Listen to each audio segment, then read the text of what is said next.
ज्या माणसाला पश्चाताप होतो, कधी कधी आयुष्यभर कष्ट करतात काही माणसं, नाही आई समजून घेत, नाही पत्नी समजून घेत, राब राब राबतात माणसं.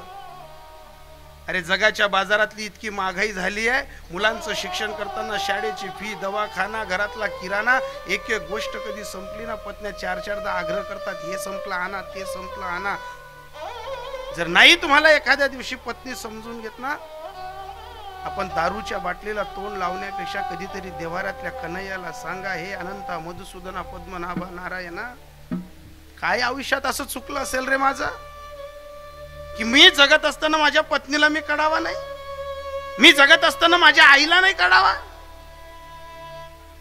जर एखाद्या वेळेस आपल्या चेहऱ्यावरचा भाव आपल्या पत्नीला जर कळत असतील आणि आपली पत्नी जर आपल्या आज्ञेने वागत असेल ना, भाग्यवान समजा, कैक जन्माचं पुण्य पदरी आलंय आपल्या. ज्या घरात आई आणि ज्या घरात पत्नी माणसांना समजून घेते ना, त्या घरात रोगराई जास्त राहत नाही, त्या घरात दरिद्रता अवस्था येत नाही, त्या घरात गरिबी छंद बांधत बसत नाही.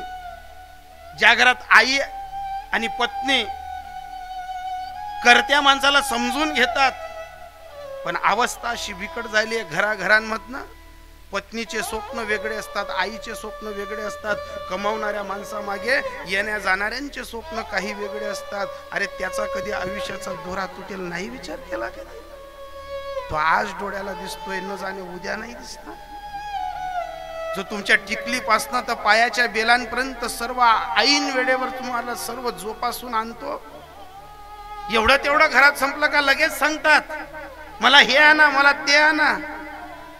बायांनो, ज्यावेळेस रामराज्य आपलं जवळून चाललं जाईल ना, तर चोखोबाराय सांगतात, हा फक्त निमित्ताचा पसारा आहे, अभंगाच्या दुसऱ्या चरणा